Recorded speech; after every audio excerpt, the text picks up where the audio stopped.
أعوذ بالله من الشيطان الرجيم بسم الله الرحمن الرحيم. We are starting Surah al-Burooj, inshallah. Surah al-Burooj is a Makki surah and it contains 22 verses. The overview of the surah, there's basically a story that is mentioned here. And a story here is referred by Allah subhanahu wa ta'ala to remind who the context is Makkah. And this is a very close time to when a lot of the believers were being persecuted, like Bilal ibn Rabah, like Sumayyah, who was one of the first martyrs that died under the hands of the great zalim, the great evil tyrants of the time. So Allah now, even through this, He's given rahmah and He's opening the doors of mercy and showing a story to them to say, come back and take heed. Was there also other Muslims at the time, say before they became Muslim, were they also persecuting believers? Yes, they are. And we'll mention them later. But they use these stories to rectify their lives and do what? Come back to Allah subhanahu wa ta'ala through His rahmah. So let's go through this inshallah. But what we're going to do, I'm going to read the story. So Surah al-Burooj, there's a story behind this. People of the ditch. I'm going to read this inshallah if we can listen attentively. And we'll go through this story before we actually start the surah, the tafsir of the surah. It's the story of the people of the pit. So Suhaib ibn Sinan, the Romans reports that the Prophet, the Messenger of Allah subhanahu wa ta'ala says, there lived a king before you and he had a sorcerer. And when that sorcerer became old, he said to the king, I have grown old and my time is nearly over. Send me a boy who I can teach magic. So he sent him a grown old man and he sent him a boy and the sorcerer taught him magic. Whenever the boy went to the sorcerer, he sat with the monk who was on the way and listened to his speech and admired them. So when they went to the sorcerer, he passed by the monk and sat there with him. And on visiting the sorcerer, the latter would thrash him. So the boy complained about this to the monk. The monk said to him, whenever you are afraid of the sorcerer, say to him, my family kept me busy. They didn't want him to know. And whenever you are afraid of your family, say to them, the sorcerer kept me busy. Is this a form of deception? No, because we know he's dealing with a alim of the time. The sorcerer kept me busy. So the boy carried on like that for some time. Then a huge beast appeared on the road and the people were unable to pass by. The boy said, well, today I shall know whether the magician or the monk is superior. Who is the right one? So he picked up a stone and said, oh Allah, if the deeds and actions of the monk are dearer to you than those of the sorcerer, then kill this creature so that the people can cross the road. Then he struck it with a stone, killing it, and the people passed by on the road. The young men then came to that monk and informed him what happened. What did the monk say? He said, oh my son, today you are superior to me. Allahu Akbar. Your affairs have reached a stage where I find that you will soon be put to the test. And this is a sunnah of every Nabi previously and every Nabi after him. So what happens now? You will be put under extreme test, and in that case, don't reveal my identity. The young man began to treat the blind and those suffering from leprosy and began to cure people of all kinds of illnesses. Allah was giving him ikram, mu'jizat. There was a courtier of the king, so like a messenger, who had become blind and he heard about the boy. He came and brought a number of gifts for the boy and said, all these gifts are for you on the condition that you cure me. The boy said, okay, I myself do not cure anyone, but it is Allah who cures. Just like Isa alayhi salam would say to his followers, if you affirm faith in Allah, I shall supplicate Allah to cure you.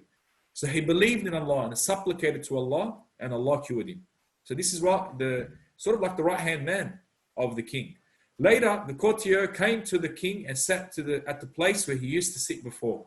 The king said to him, who restored your eyesight? The courtier replied, my lord. The king then said, I did. Did I do it? As in, my lord, he thought, is it me? Like Pharaoh was. The courtier said, no, my lord and your lord. Rabbi wa rabbukum fa'budu. Allah. The king said, do you have another lord, another Rabb except me, besides me? The courtier said, yes, your lord and my lord is Allah. The king tortured him and did not stop until he told him about the boy.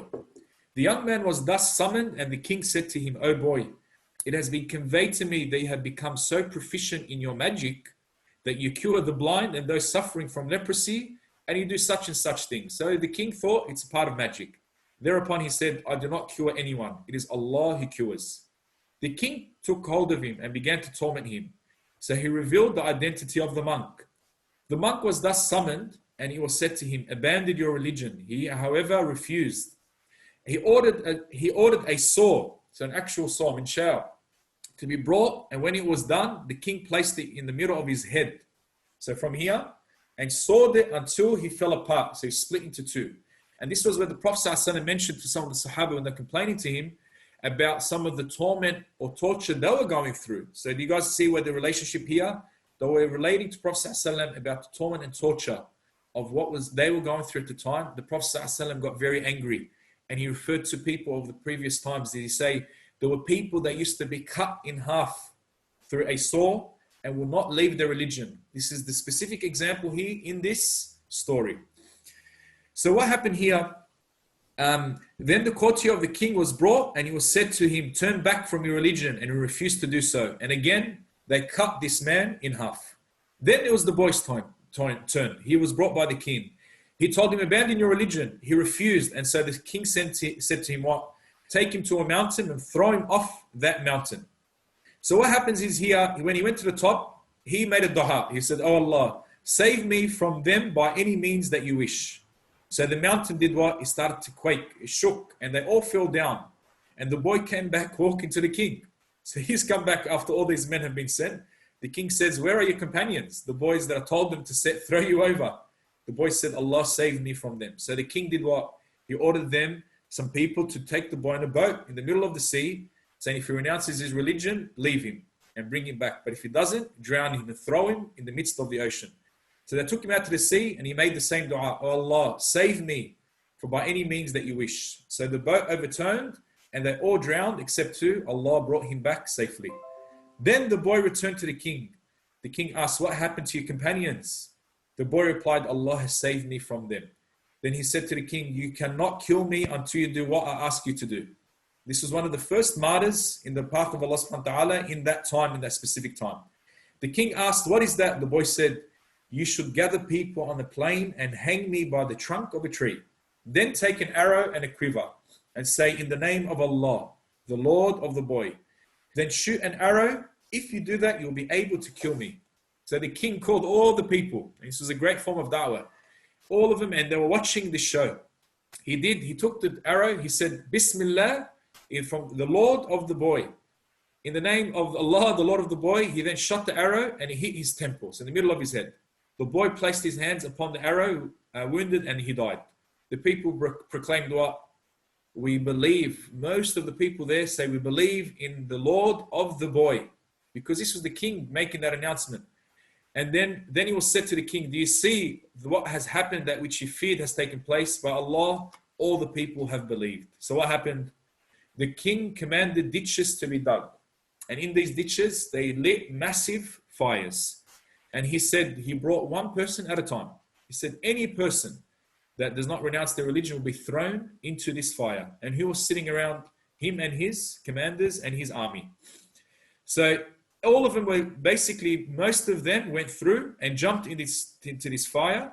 And Allah subhanahu wa ta'ala will tell us what the eventual result was. And the specific story here was one of the two children that spoke through the cradle was Isa alayhi salam. And this child here, when a mother was about to jump, she had a child in her hand, and through her rahmah, she did what? She paused a bit, and the child spoke to the mother and said what? Miraculously said, "O mother, be patient, verily you are following the truth." This hadith comes from Sahih Muslim, directly from this text, alhamdulillah. And Allah subhanahu wa ta'ala, except from us, we all know what this story is about. Most of us probably have heard this. To Surah al-Burooj. So Allah now mentions, okay, this is the story, what has happened, and a reminder for Ahl Quraysh, and specifically at the time of them tormenting the believers.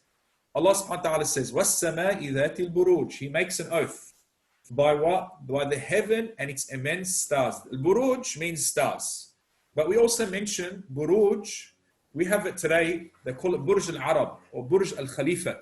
So Burj Khalifa, they mention in, for example, Dubai, right, in other areas, they're like towers, a very strong, prominent place. وَالسَّمَاءِ ذَاتِ الْبُرُوجِ. And Allah gives that analogy for something which is great, a great creation. وَشَاهِدٍ وَمَشْهُودٍ. And by the witness and the ones that witness. And this can be related to what? The day of judgment, where we become وَكَذَلِكَ جَعَلْنَاكُمْ أُمَّةً وَسَطًا لِتَكُونُوا شُهَدَاءَ عَلَى النَّاسِ. That we are what? We witness amongst each other on the day of judgment. That we are actually asked by Allah subhanahu wa ta'ala in our time, what did this person do in your life? From a husband to a wife, from an employer to an employee, from a brother to a sister, brother to brother. What were we like? So we need to know that our witnesses are very important on this day. And on top of that, Allah also says the ones that were witnessing the burning of who? The burning of the believers on this day. And Allah links it now to do this what? قُتِلَ أَصْحَابُ الْأُخْدُودِ. قُتِلَ. This is something severe. قُتِلَ. It's like as in, we want to say death, may death be upon them. Or cursed be these people for what they did. أَصْحَابُ الْأُخْدُودِ. The people of the trench. Al-Ukhdud, this means a trench was built. Ukhdud comes from the word Khandaq. Have you guys heard Battle of Khandaq? The Battle of Al-Khandaq was when the Prophet ﷺ fought the Arab tribes that came and united against him and Ahl Quraysh. Al-Khandaq. So here, Al-Ukhdud. An-Nari Dhati al-Waqud. That what did they do? He made a fire. Dhati al-Waqud. Al-Wuqud here means something that was fueled. So that means it was a massive, massive fire. We'll try to finish, inshallah, a few more verses, and we'll finish on the next theme, which is theme 2, inshallah. إِذْ هُمْ عَلَيْهَا قُعُودٌ. When they were sitting around this fire. This is the worst part of it all. Not only did they light it, they were sitting around it and watching people burn to death. وَهُمْ عَلَى مَا يَفْعَلُونَ بِالْمُؤْمِنِينَ شُهُودٌ. And what did they do? They did this to do what? To sit and watch. Like, how evil can this person be? Like, even hear some, for example, evil characters today where they sit and they burn animals alive. Is there no rahmah? Do you have no heart? Imagine human beings. For what? What did they do? What was the only issue? And Allah says, وَمَا نَقَمُوا. What was the issue? What did they do wrong to you? You're seeking revenge. Naqamu comes from the word intiqam. Intiqam means to retaliate or to seek revenge. وَمَا نَقَمُوا. So you seek revenge, or you did, what did they do wrong? They did nothing إِلَّا أَن يُؤْمِنُوا بِاللَّهِ الْعَزِيزِ الْحَمِيدِ. That they believed in Allah after they saw the clear signs, and you do this to them? What was this crime? And even for us today, الَّذِي لَهُ مُلْكُ السَّمَاوَاتِ وَالْأَرْضِ. Allah reminds them that what? The true controller of the heavens and the earth. وَاللَّهُ عَلَى كُلِّ شَيْءٍ شَهِيدٌ. And Allah reminds us that what? Don't ever think Allah is not watching over what is going on. Have firm relief, have firm comfort. And وَهُمْ الَّذِي لَهُ مُلْكُ السَّمَاوَاتِ وَالْأَرْضِ وَاللَّهُ عَلَى كُلِّ شَيْءٍ شَهِيدٌ. What we need to do, we're going into theme 2. We'll go into this, inshallah, next lesson. We'll have a bit more time. We'll try to, from next week onward, because alhamdulillah, Muqaddimah fi Uloom Quran and the Shamaa'il is finished, we can now, inshallah, spend maybe around an hour for tafsir. So to help us finish within the 4 to 5 weeks. Barakallahu fikum. Wa akhiru da'wana anil hamdulillahi rabbil alameen. Wassalamu alaikum wa rahmatullah.